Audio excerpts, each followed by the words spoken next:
So I used to think, surely by 30, I'll be married, I'll have kids, I'll be in my dream job, some media personality somewhere. By age 25, I quickly realized that that this trajectory I had placed for myself was not working out. Someone said, the world is like a book, and anyone who does not travel reads only one page.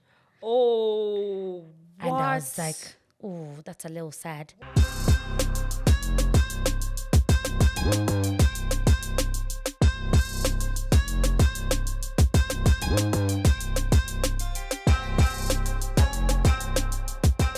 Hi everyone, welcome back to the Ages and Stages podcast. My name is Dee, Things Dee says on the socials, and my co-host, The fabulous, the one and only Beldina Kasema, on socials, Beldina Kasema as well. First of her name. Yes. And where does this Things Dee says come from, Dee?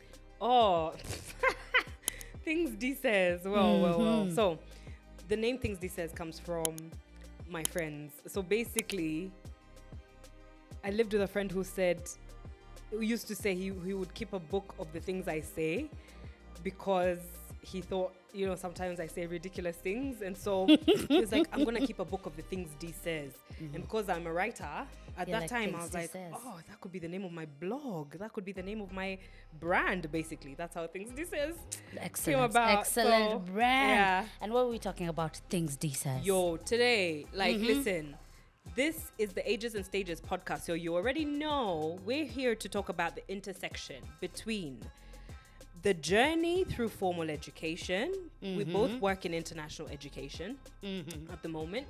And what we've learned from the school of life. Syllabus. There's no more Kenya. There's actually there's a bit of a more Kenya because we can tell you where the potholes are. It's up to you whether you avoid them or not. So, some of those things, those things our parents used to tell us, I can show you the way, I can take you to the stream, but I can't force you to drink water kind of thing. So today we're going to talk about 30, the big 3-0, 3-0.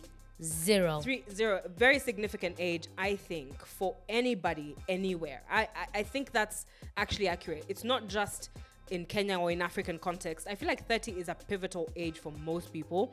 But in Africa, if you're a woman, 30, you've expired if you haven't done some things. But for me, it was one of my favorite ages. Let's transition here. And remember, what we're looking to do is just be able to assist, perhaps, with that kind of transition. I'll tell you this. Did you have a list for 30? When you're turning 30. What do you mean list? Let me tell you. Me when I was younger, Yeah. The joys of youth. Yeah. I'd say, when I'm 30, I'll have done, Beldina will have set up a business. Have it running. Yeah. Possibly be a millionaire. Yeah. Make sure that the relationship is working. Yeah. Possibly married. Okay. 2 kids. Yeah. And a house. It best be next to my parents. Ooh. Okay. I will know how to. I'll have things together. I will have things working. Yeah. Everything will be working. At 30, that was the age. These are the things that will be working. Did you have a list like that? For sure, I had a list. My God, I thought I'd be married with at least a kid because I remember my mom telling me when I was really young that she had me at 25. And so I was like, 25, that big age. So I used to think 25 is so old back then. So I used to think, surely by 30, I'll be married, I'll have kids, I'll be in my dream job, some media personality somewhere. That's what I thought age 30 would be. By age 25, I quickly realized that that this trajectory I had placed for myself was not working out because I was severely single. No, 25 I wasn't single.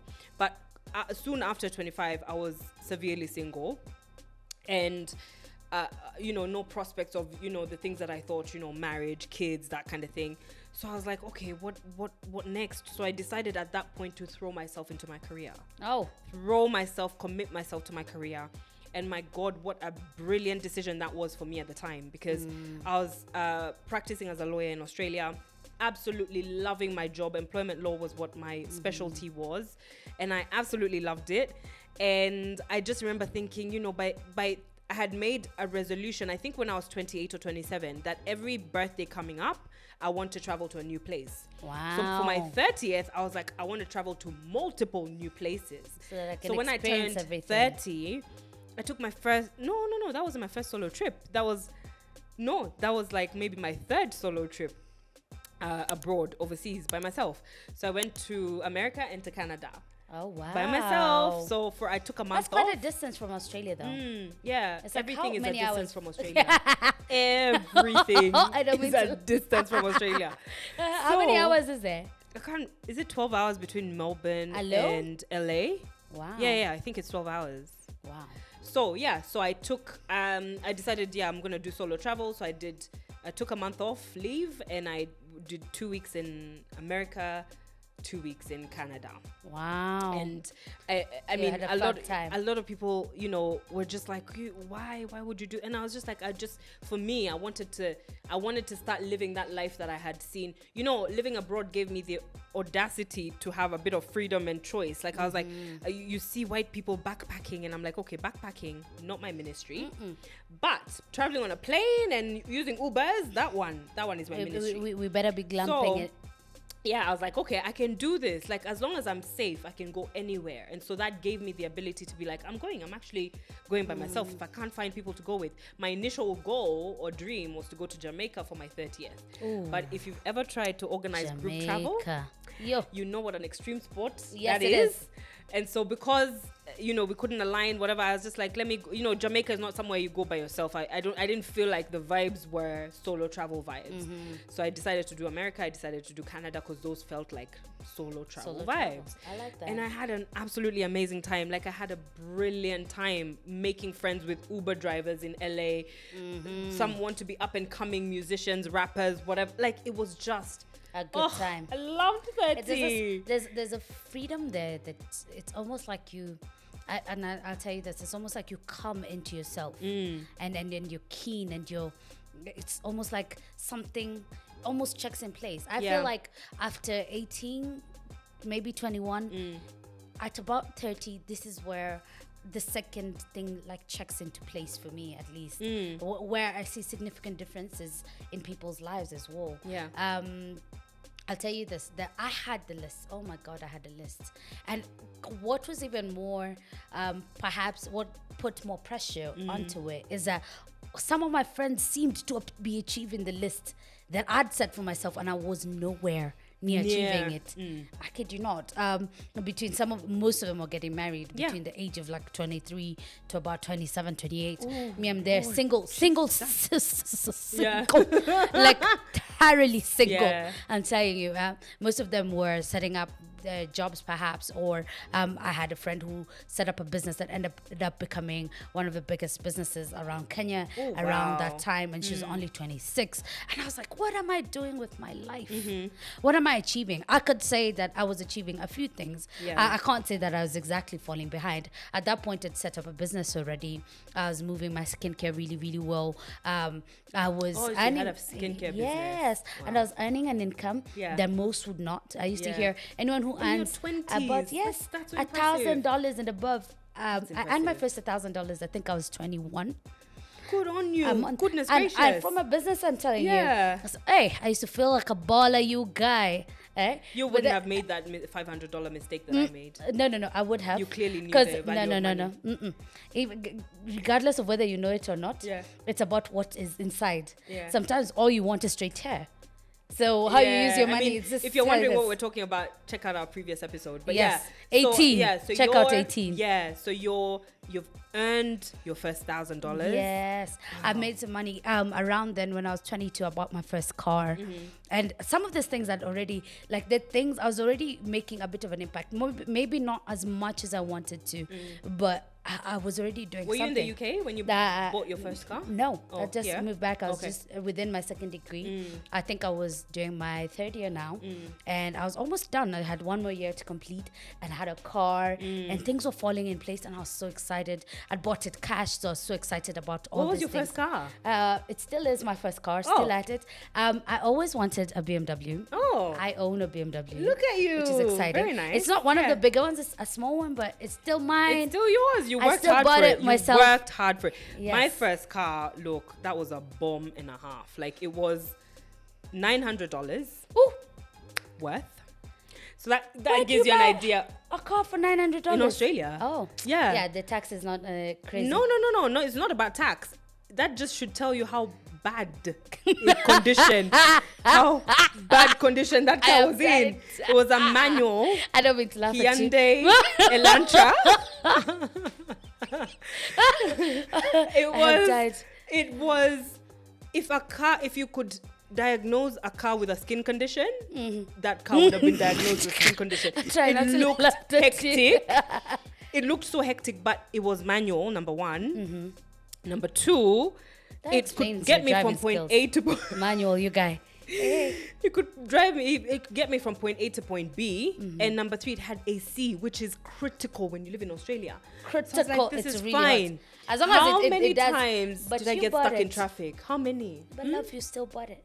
At the end of the day, Yeah. it was still yours. I mean, it was still there's mine. a sense of ownership that comes with it. It put me through hell, but it was still mine. That's the car that taught me things about cars, how to, maintain a car. One day I'll tell you a story about how I overfilled oil in the car, and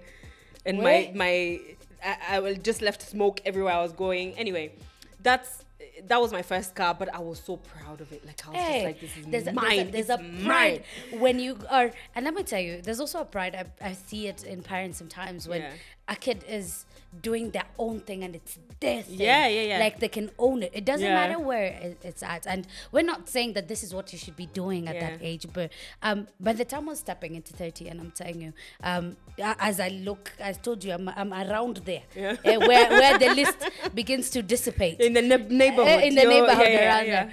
The list begins to dissipate, because what happens is you realize the pressure that comes with the expectation.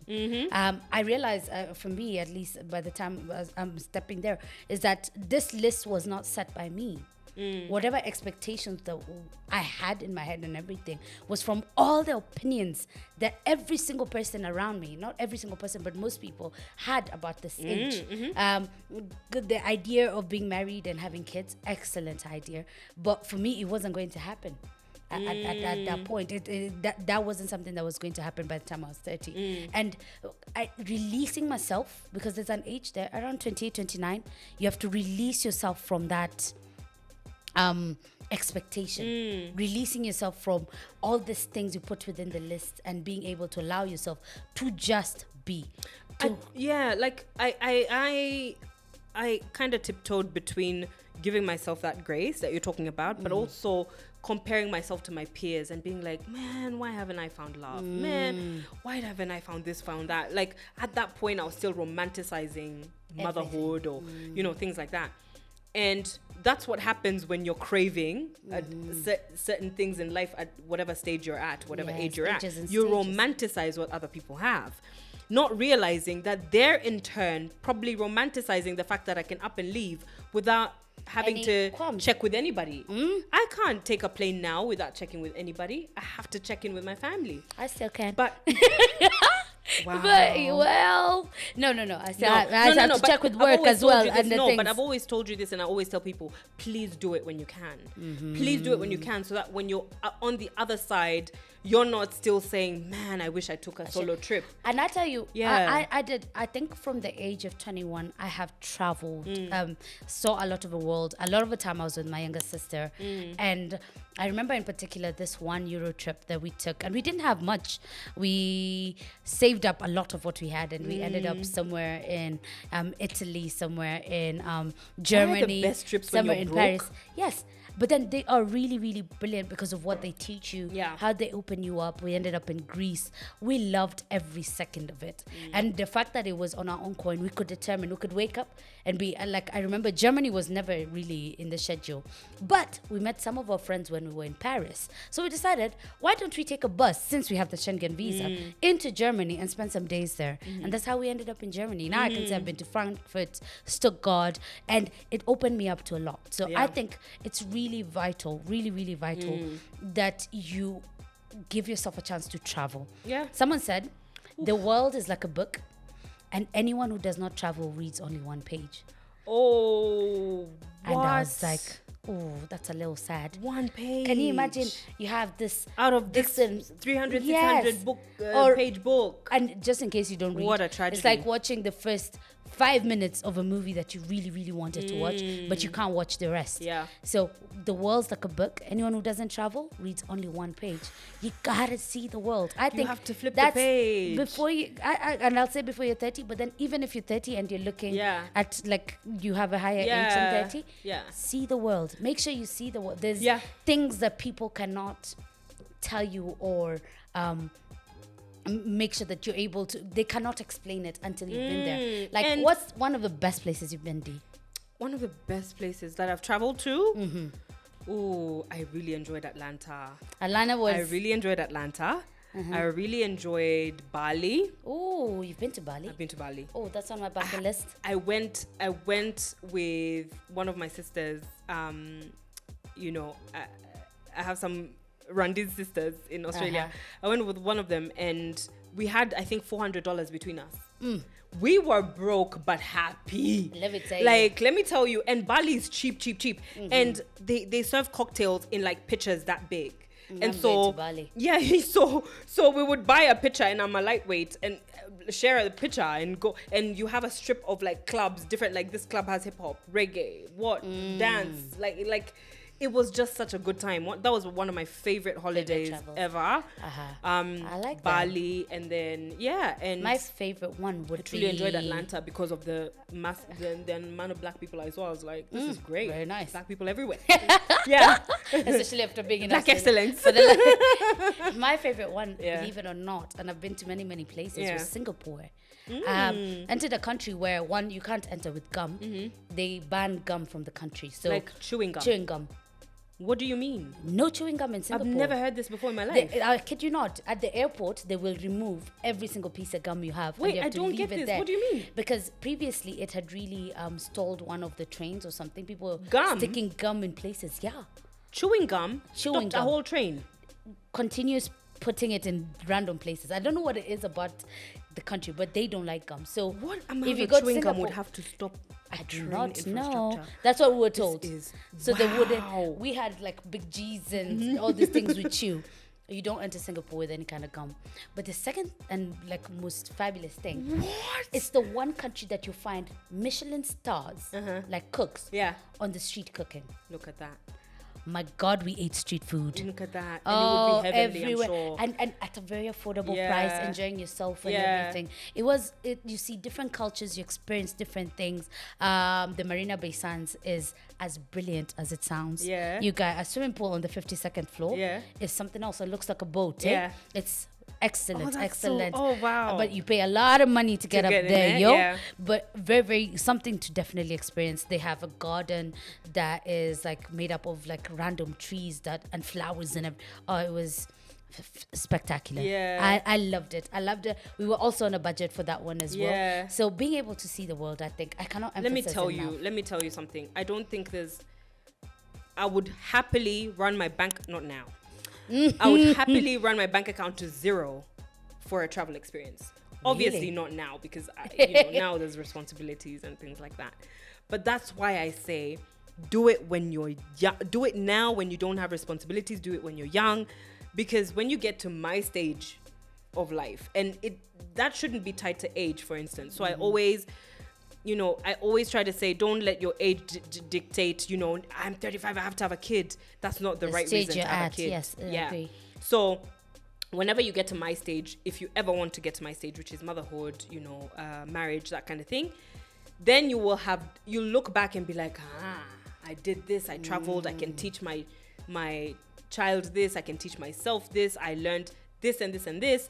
But if you're in a situation where you've hardly seen the world, you've hardly exposed yourself to different people, what are you gonna, at that stage, you'll be, I think left with a lot of blanks or a lot of things that you don't really know how to navigate.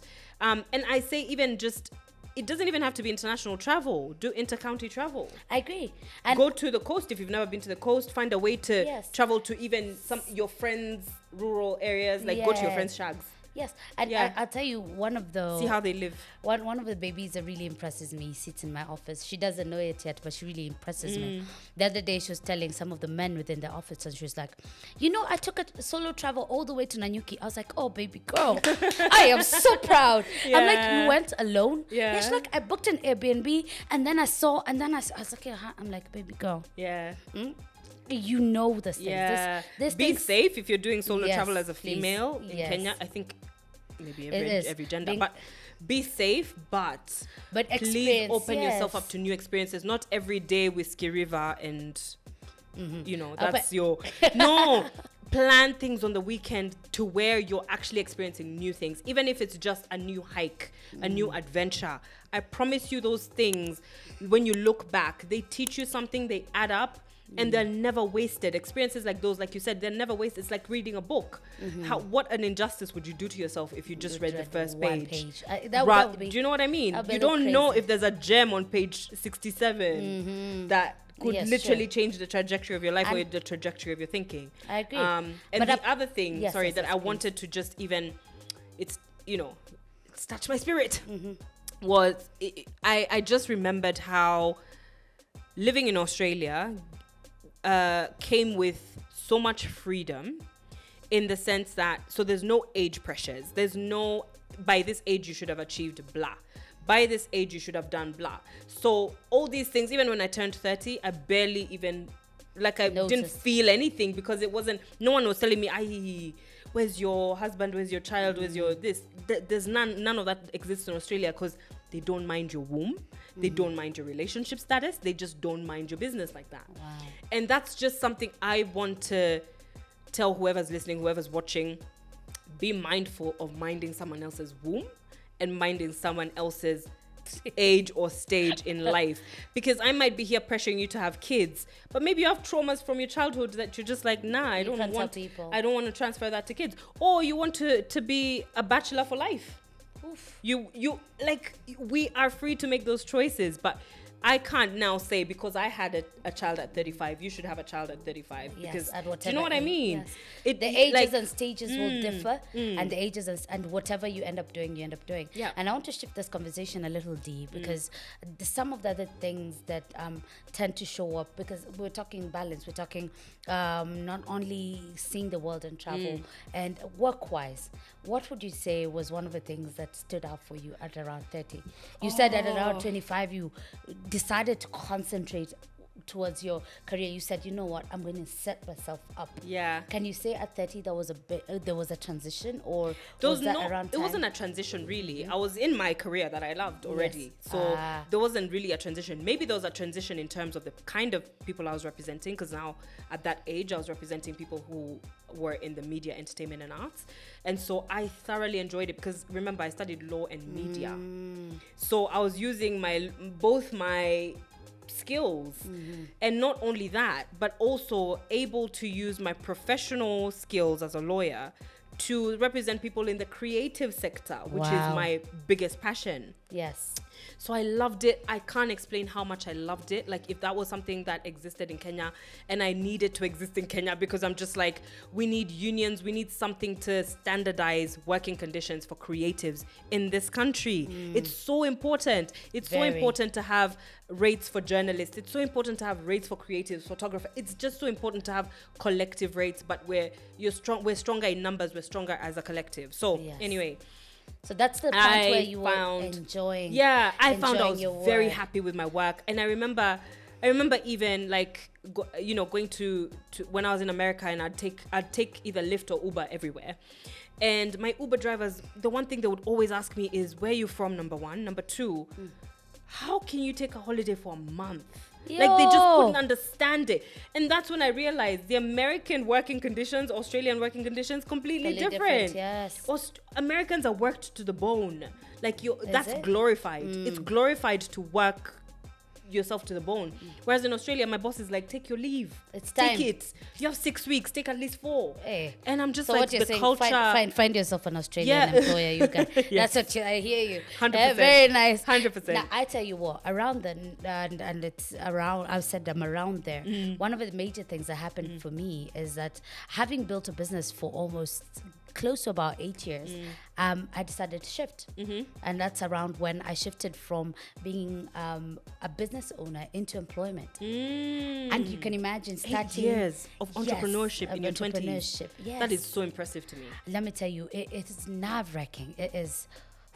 A lot of this stuff I did was based on a lot of expectation. This is where the transition was happening, and me realizing what made you transition into from entrepreneurship to employment. I was coming towards it was COVID times, and businesses really went down. And let me tell you, there's nothing as crazy at that kind of disruption for business when you're really young.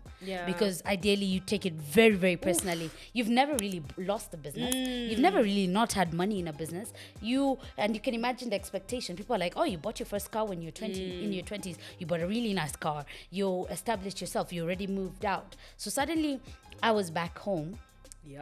You can imagine, it's COVID times. I'm back home for the first time in a very, very long time. I am living with my parents, trying to adjust to living with my parents, and then deciding that I really don't want to build a business. And maybe perhaps I need to give myself a break. You wanted the security of knowing a regular check is coming, especially. And that's the point where I decided to look for employment, ideally. And it showed up. I always say, one of the things that I've learned through those years is what's meant for you will be for you. 100%. What's meant for you will happen for you. 100%. What you're meant to get, where you're meant to be will happen. 100%. And you have to be completely open to what's meant for you. You have to observe it, you have to see it, you have to know it. And if something's not meant for you, it will not be for you. And that's what happened around then. I got into education for the first time, and somehow I excelled. I loved it. I loved everything about it. I loved waking up and having purpose and something to do and everything, and hence why I stick into it.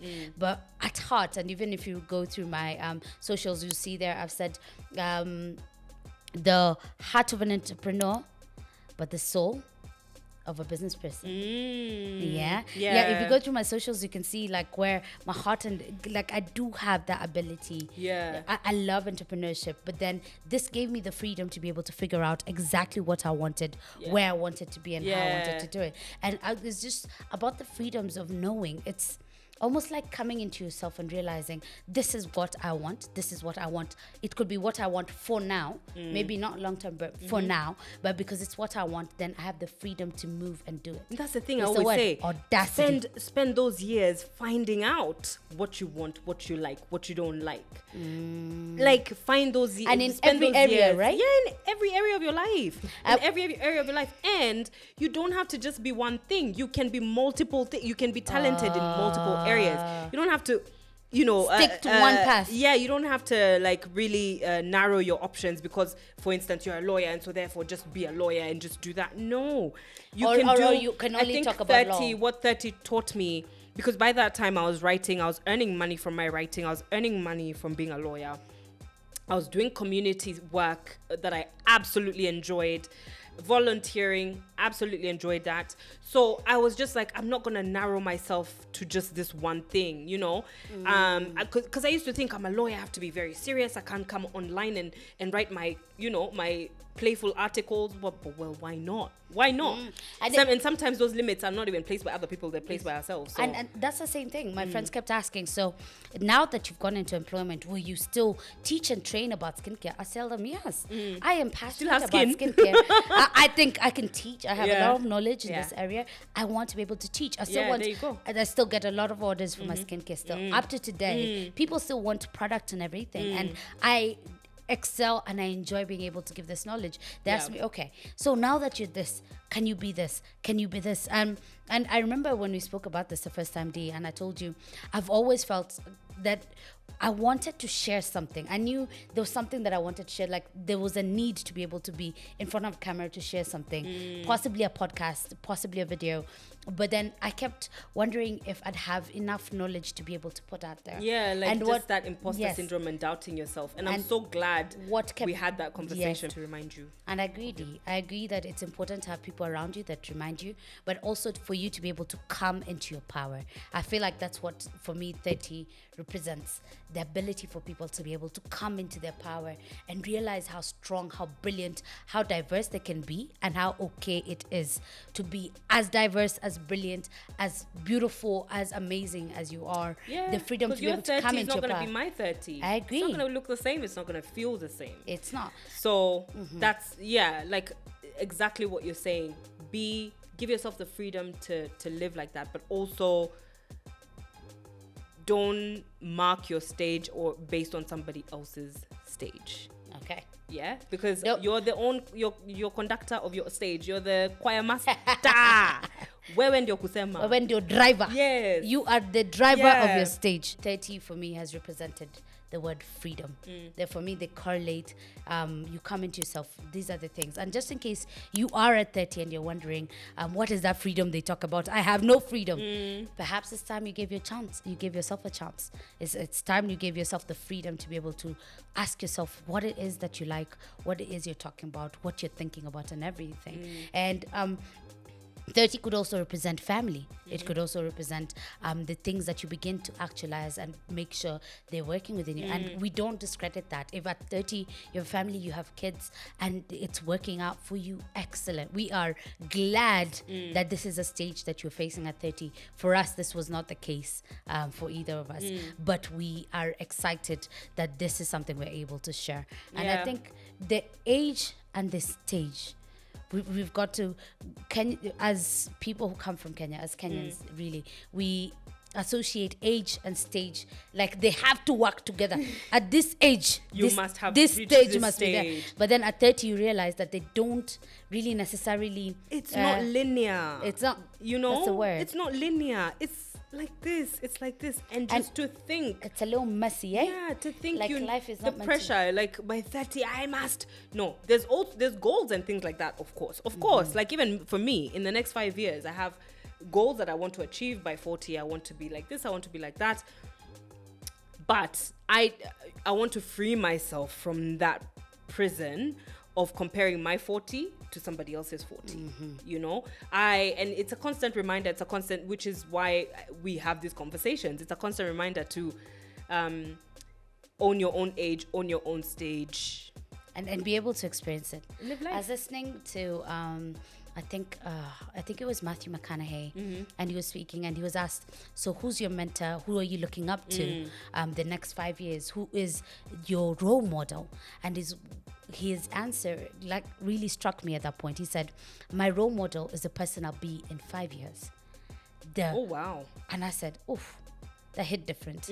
Because you'd expect, this is my role model, this is why that my role model is like, no, my role model is the person I'll be in 5 years, where I'll be, what I want to have achieved and everything. That's my Good role on model. you, Matthew That's McConaughey. I know. Shout out, just in case you're listening to us. Yes, please. What are you projecting? What are you looking at? Can that be your role model so that you can release yourself from all the pressures of everyone else's stages and keep your stages there? We're not saying don't set goals, don't set ideas, don't work towards them, but as you get there and as you see it, adjust. 30 for me, freedom. The other word is flexibility. The ability to move around and be able to realize this. Otherwise, that's been us. Ages and stages. You can podcast and, KE. Yes, please. And it's not every age and stage we enjoyed. Trust and we're believe. coming with more. Some were the ghetto. But like, you know, like I said, my 30 could have been heaven. Yours could have been a preview of hell. Still important because we're still walking this journey. We're still wanting to, you know, let's hold hands and kind of walk this journey together, kind of thing. So ages, whatever age you're in, whatever stage you're in, you're fine, you're okay, you're the author of that section of your life. So own your power. Relax. Eh? All right, we'll see you next week. Yes, Ages and Stages Podcast KE. Yeah. Find us on our socials. We are on YouTube. We are on all the podcast platforms. Find us there. Thank you. See you next week. Bye-bye.